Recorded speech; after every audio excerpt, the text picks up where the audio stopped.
Hello, class. So we continue in Book 1 of Aristotle's Nicomachean Ethics. And we left off last time at 1.6, which Reeve titles Plato on the Good. And it includes a criticism of Plato and the philosophers at the Academy, which I'm not going to comment on in this lecture, except to quote this one passage. He says, "For while we love both our friends and the truth, the pious thing is to honor the truth first. We philosophers love our friends, but we love the truth more." All right, 1.7, completeness, self-sufficiency, and the human function. There's some really important parts for the story that Aristotle is telling here in this section. There are these two sort of necessary properties of the highest good, which is what we're still looking for. We've tentatively named it happiness, but we don't quite know what happiness is. Here he's arguing, again, that happiness is the highest good. And the way we know it's the highest good is that the highest good, which is, we've already said this, but I'll repeat it, that which we seek for its own sake and for the sake of which we seek all the other goods that we seek. That makes sense. It will also turn out in this passage that Aristotle believes the highest good should be complete and self-sufficient. So how to cash these two ideas out, these two properties of the highest good, completeness and self-sufficiency. The highest good is complete if it's not instrumental, if when you've got it, you stop getting. So a good example of a non-complete good would be wealth. When you got it, you kind of want to get more, and you get it because you're using it instrumentally to get something else. So it's not complete. It can't be the highest good, right? It can't be instrumental. You got to be done. The other one, which is self-sufficiency, the highest good must be self-sufficient, which means by itself alone, it renders your life choice-worthy. The possession of this feature in your life, this highest good, possession of it alone renders your life choice-worthy. So complete, not useful for something else, but good in itself. And self-sufficiency is all you need to say yes to your life and click on it and add it to your cart as something that you want to keep doing, as it were. You can choose your life if you have this highest good. What is it? Happiness. Happiness, more than anything else, is going to meet the criteria of completeness and self-sufficiency. Because it's complete because you're not achieving happiness with some instrumental goal, right, in mind. You don't. I'm going to be happy so that I can do something else with my happiness. You're done. You're finished with the getting when you got it. It's complete. I think that's intuitive. Self-sufficient, well, if you're truly happy, that when you've got it, it in itself, being happy, renders your life worthy of choosing. So it's self-sufficient. The question, of course, remaining is what is true happiness? And on that note, I want to write on the board, we are after the chief good. There are many intermediate goods. What is the chief good? Aristotle has just argued at length. It is happiness, right? And this is the translation that Reeves uses, and it's, I think everybody that I know of translates the Greek here as happiness because that's what it means. But it doesn't exactly mean, it doesn't have the same semantic connotation as the English word happiness in modern America, or modern English, wherever you're speaking it. And that's because we think of happiness as a state of pleasure, psychological fulfillment, pleasure. It's like a psychological state. Exhausts the notion of happiness for most people in our age and our culture. But for Aristotle and the Greeks, it was a little different. And it's important to understand that those elements that we commonly associate with happiness in our age, while they're included in the Greek notion, they come, as it were, at the end of the moral striving, not at the beginning. That's an important, it's a sort of a crucial thing. Otherwise, your notion of happiness can sort of collapse into a notion of pleasure, which is the life of self-indulgence, and we've already been down that road and saw how it's really the bovine vision of happiness unsuited for human beings. He literally says, right? Remember? It's for grazing animals. All right, happiness in Greek is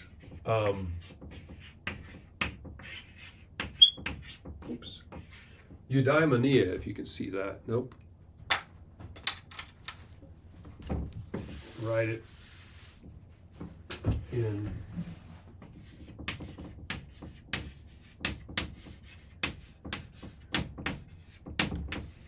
eudaimonia. And it is translated, as I pointed out, correctly, for sure, as happiness, but it also could be thought to include a stronger sense of well-being.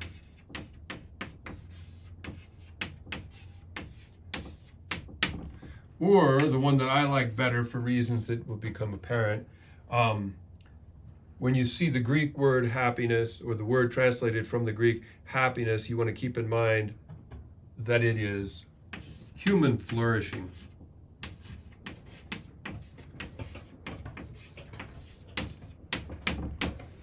So it's more than just feeling good or being emotionally stable or having all the things that you need, although these are, as you see, Aristotle will include this in his notion of happiness. But his notion of happiness is more expansive as eudaimonia. So human flourishing or well-being is a nice alternative to happiness. And as you read it, happiness in this text, keep in mind the concept of full human flourishing, right? I like to parse this as we'll see in a minute, doing the human thing well. That's when you flourish. So with that in mind, let's turn to Aristotle's human function argument.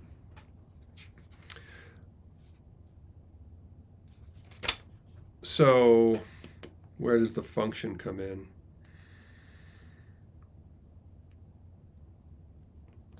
So he argues here around 1098a is about where it begins. What he's doing in this passage, just to sort of gloss it for you, is he's thinking of the human being and human nature. What is the human being, and what is it that makes us stand out among other creatures, right? Remember, Aristotle invented taxonomy in biology. So he's thinking about us in the way that, in a sense of like, well, yeah. We are, what kind of a thing are we?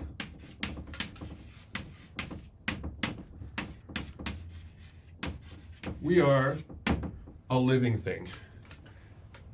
The most sort of top order genus, so to speak, for Aristotle, for the human being. What we fundamentally are is we are grouped in the category of living things. But we're different from the other living things. How are we different? This is the function argument, right?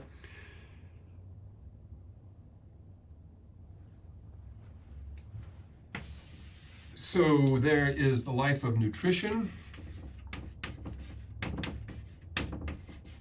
and growth,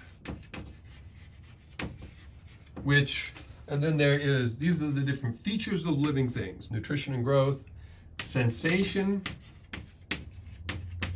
I think our translation, Reeve, has perception, right, as a feature, but other translations say sensation, and it makes more sense to me. And then there is reason. So putting it overly simplified, plants share in the nutrition and growth, but not in sensation and reason.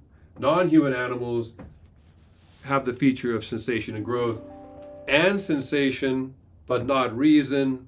Human beings alone, as far as we know, check all three boxes. So it's reason that makes us different from other living things.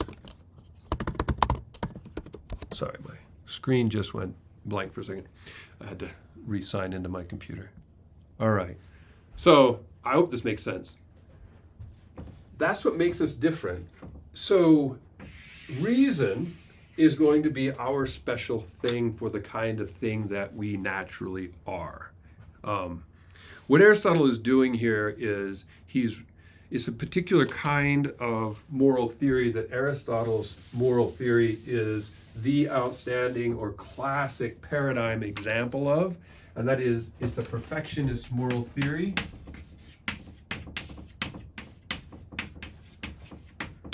And it does not mean, in this sense, like he's nitpicky and wants to get everything just so, right? Not that kind of perfectionism, like your mom or your brother or whatever, right? What he's talking about here is the kind of moral theory that begins with a notion of human nature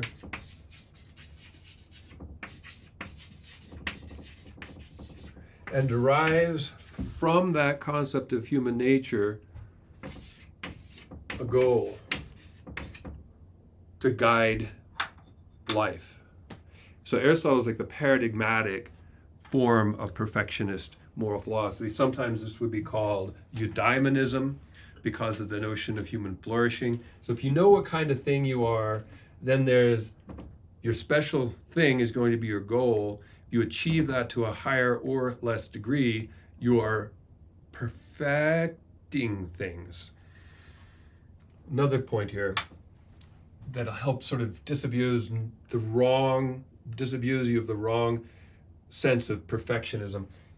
Perfect here is from the Latin, which means complete in Latin.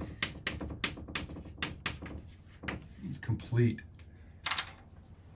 There's certain activities or certain way of life that, if it's lived well, will complete you because of the kind of thing that you are. Not because of the particular person you are, right? But for the kind of thing you are.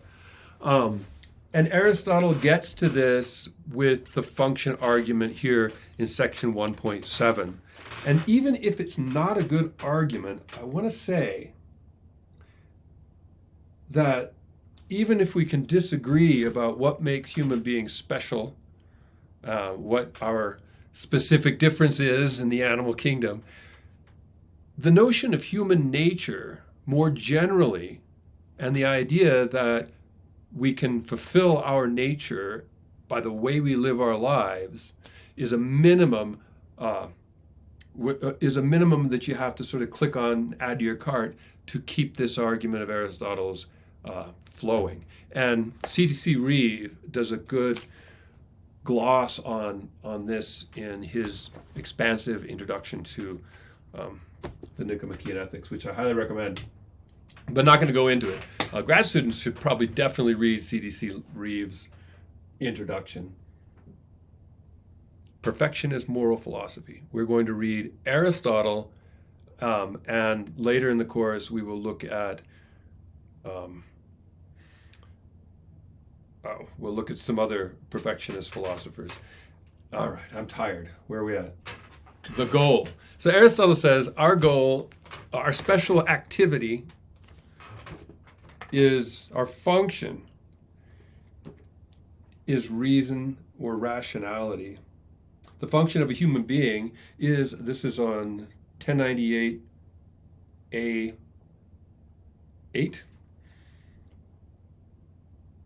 If then the function of a human being is activity of soul in accord with reason, and the function of a sort of thing, we say, is the same kind as the function of an excellent thing of that sort, and this is unconditionally so in all cases when we add the function to the function, the superiority that is in accordance with the virtue, if all this is so, and a human being's function is supposed to be a sort of life, and this living is supposed to be activity of soul and actions that involve reason, and it's characteristic of an excellent man to do these well or nobly, and each is completed well when it is in accord with the virtue that properly belongs to it. If all this is so, the human good turns out to be, this is the kicker, activity of the soul in accord with virtue. Furthermore, in a complete life, for one swallow does not make a spring, nor does one a day, nor, similarly, does one day or short time make someone blessed and happy. Gloss this for you. It's a critical piece. Sort of backing up here. We're talking about human nature. Human nature, our specific difference, is reason. So the human good is going to be activity of soul in accordance with our special activity, which is the calculating part of the noggin. Activity of soul in accordance with reason, which I want to gloss as using your reason to determine what the right thing to do is. That is when you're going to flourish as a human being, when you use reason or rationality, which is also why, sort of waiting in the wings here, the contemplative life is going to be a big part of the philosophical way of life for Aristotle, because reason is our special thing. Now, if you think about it, you know that someone is good at something based on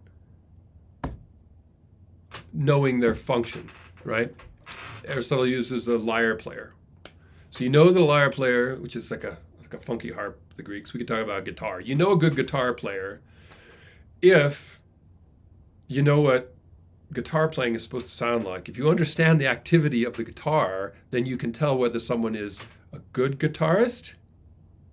I think that's pretty intuitive. A buddy in high school learned to play guitar. We go hang out at his house and kick back, and he had the tablatures all spread out on his bed, and he's like playing the guitar like a zither, right? Practicing, trying to keep his hands just so, and got the guitar in his lap.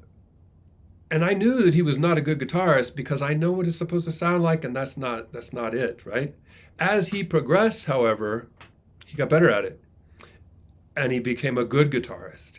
So, and I knew that without even playing the guitar myself, because I knew what it was supposed to sound like. I knew what the function was, so I knew what a good guitarist was. Same thing for Aristotle with the human life. If you know what the function of a human being is, you know if they're a good one. And the function of a human being is activity of soul in accordance with reason, or not without reason. Activity of soul in accordance with reason. It turns out that human flourishing is an activity. The human goal, happiness, is activity of soul in accordance with reason. And that will make you happy eventually, because as one swallow does not make a summer, a short time does not make a man happy. It takes, as we'll see down the road, a lot of work. And as I always say, you've got to have your head, for Aristotle, you've got to have your head in the game. That's the rational piece of the moral life. And then there is the intellectual life, the life of contemplation, where it's all having your head in the game. But even in the day-to-day, work-a-day life, we have to have our head in the game.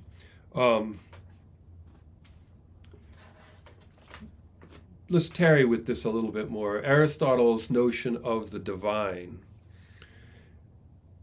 without going too detailed, is kind of crazy, but he thinks of God. So God, for Aristotle, he believes in God, but is not a personal God. Is more of a principle of his notion of physics. So that it plays an explanatory, the notion of God for Aristotle plays like an explanatory role in his picture of the way the universe hangs together and functions. In particular, it explains motion. So God makes the world go round, literally. And the activity of the divine that makes the world go around, that explains motion, is the attraction of love. But God's love, for Aristotle, isn't directed towards anything else that is imperfect like you and me. It's not like the Christian God is personal and singled you out or anything. It's totally not that. Aristotle's God is defined as thought thinking itself. God is in love with himself. It's the only fitting object of thought for a perfect being would be its own thought. So it's thought thinking itself. And point here to Aristotle's story, Nicomachean Ethics, is that for him, contemplation or the use of reason is kind of literally divine. It's the highest activity that we can do. It's we kind of share a little bit when we're thinking, doing hard math or something, in the life, in a divine-like life. But we can't do it all the time because, unlike thought thinking itself, making the world go around, we have bodies and we've got to feed our bodies and clothe it and get a job and get married and raise kids and like lead all these other parts of human nature which are not part of the divine nature, definitely part of our nature. We need to fulfill all those features as well, or cover all those aspects of our nature as well as the highest part, if that makes sense. So we can't, if we could, we just sit around and do hard math. But it turns out that because we have bodies, we've got to have the moral virtues as well because we have to live with others. All right. The function argument. I want to make this point. Sorry, my screen blacked out again. I'm going to make this point one last time just to cover it more simply. Aristotle wants to know what the function of a human being is so that we can tell whether we're doing it well or poorly. It's the foundation of the good life because it explains the good part. Function of a human being is activity of soul in accordance with reason. There we go. Ideally, that would be pure thought. Because we have bodies and we live in society, we have to have the virtues. And we're coming to that. 1.8 is a little bit more defending the function argument.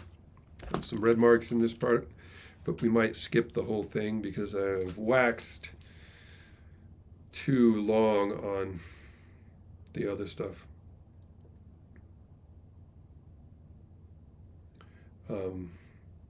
This is an important point that he makes at 1099A15, 1617. He just points out that a person is not really good who doesn't enjoy being good.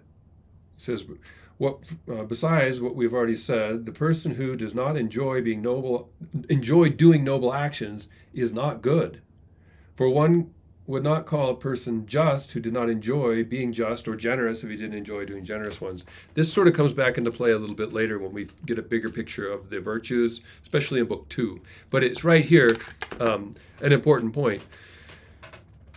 And it's the role of the emotions or the feelings in the good life. It doesn't always feel good to do good. And in fact, early on in life, you may just be imitating the examples of your noble parents, right? Not noble in the sense of class, but here noble in the sense of good, right? You have good parents who are giving you good examples, and you don't have what it takes. You don't have the habit of virtue, so you imitate them, you develop the habits, and then when you get older and you can have your head properly in the game, exercise reason to determine the right thing to do, and it begins to feel good, then you are good. But just doing the right thing, and in fact, when you're young and learning to be good, and you haven't got the habits yet, it may not feel good to do the right thing. That means you're not good yet. And it's a minor point, but it's an important point. It should feel good to be good, but it takes effort at being good before it begins to feel good. That makes sense, right? There's you could write an essay on the developmental piece here in Aristotle, which probably get you an A if it was good anyway. All right. We also need external goods. This is also 1.8 at the end, which sometimes gives students a little bit of pause, right?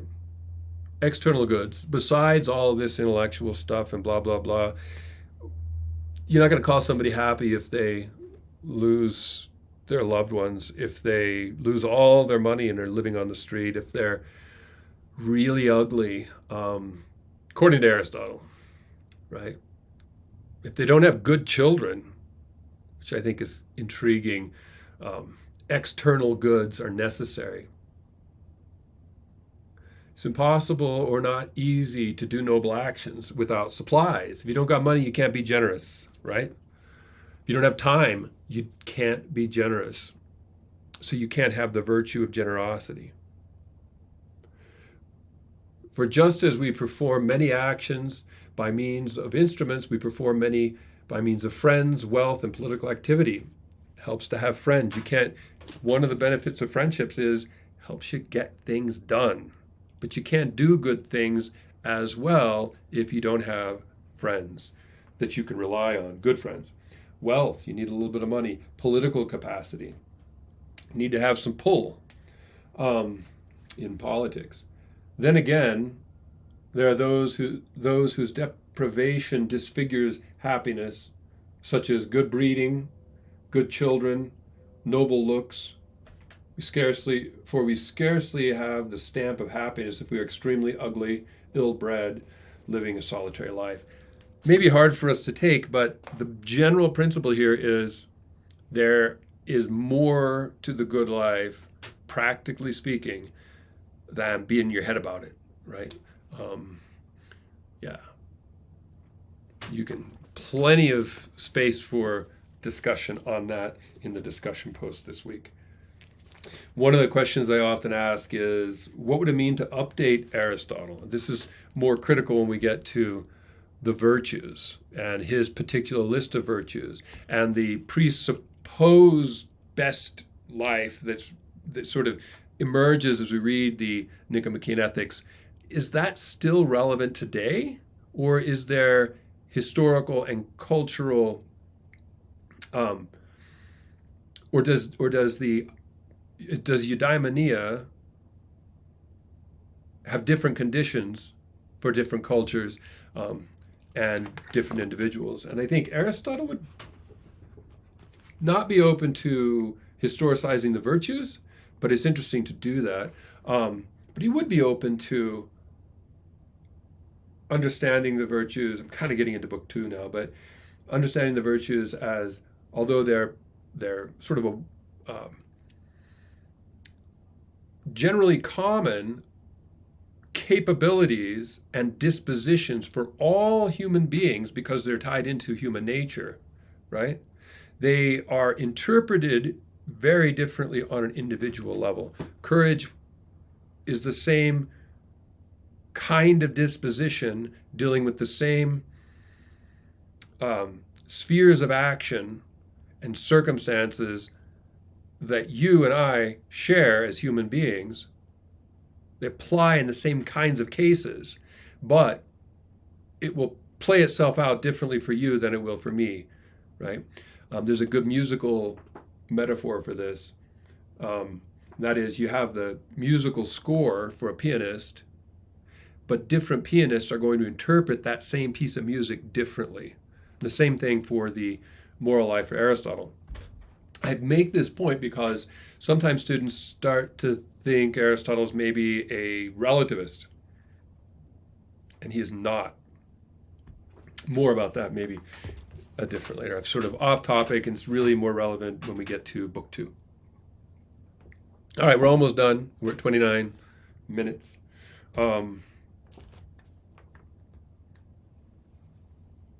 Animals can't be eudaimonic. They can't be happy in our sense. But they're a good analog to it because animals can flourish, but they'll flourish for the kind of thing that they are. A cow is going to flourish for the kind of thing that it is. When it does the cow thing well, it's a good cow. when my dog Daisy does the dog thing well, which she does, I must say, she's a good dog. She does, and you know what the dog thing, or the cat thing, or the plant thing. I mean, you have an orchid and it has all it needs, and it bursts its little bud and it shoots up this one little stream towards the light, and the flower comes out. It is a flourishing flower. That's the sort of biological sense, a tie to nature and happiness that Aristotle is drawing here. There's a human thing, and when you do the human thing well, you're a good human being, and that is the best life. It's kind of this, yeah, that's a cartoon version of it, but I think it really gets at the core of what Aristotle is talking about here. But strictly speaking, eudaimonia as activity of soul in accordance with reason is not open to Daisy or a cow or a plant, because it's the human thing.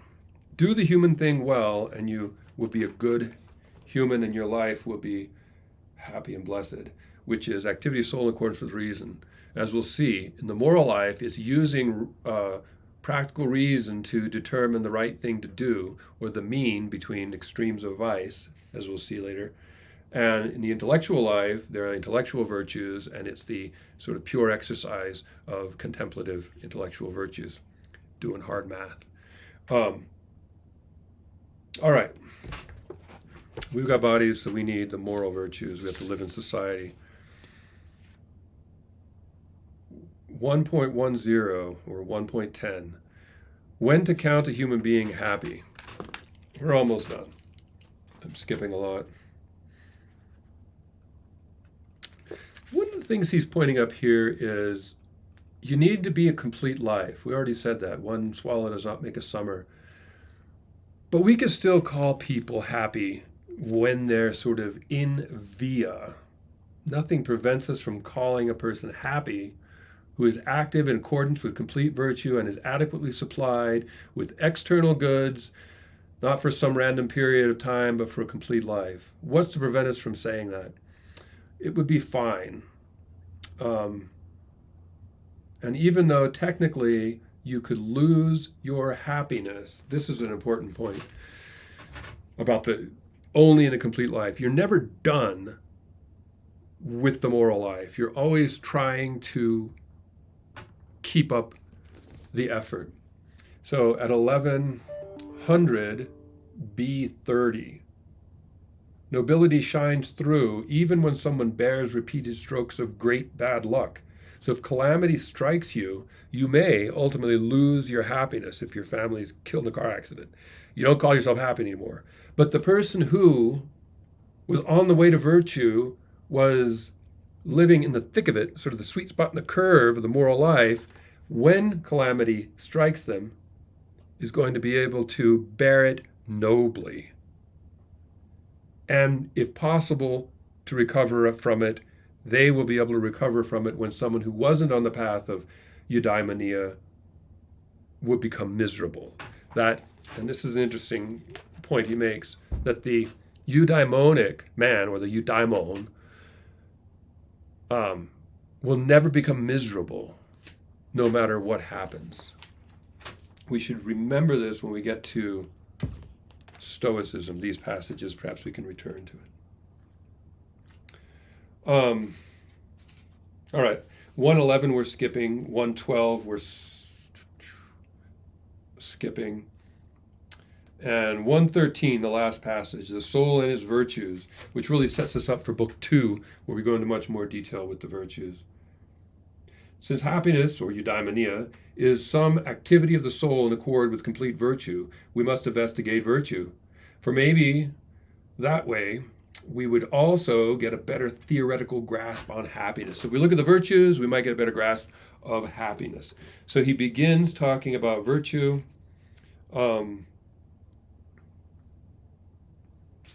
Parts of the soul.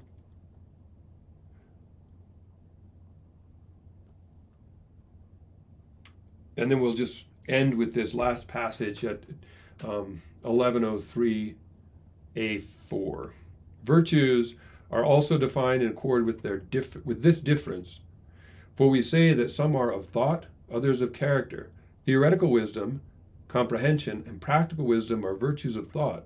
Generosity, temperance are virtues of character. So generosity is a virtue of character. It's about my moral life. Theoretical wisdom, comprehension are intellectual virtues. So he makes that important distinction. In Book 2, we'll be concerned entirely with the virtues of character. And we'll return to that next week. Hope this was helpful, and we'll see you soon.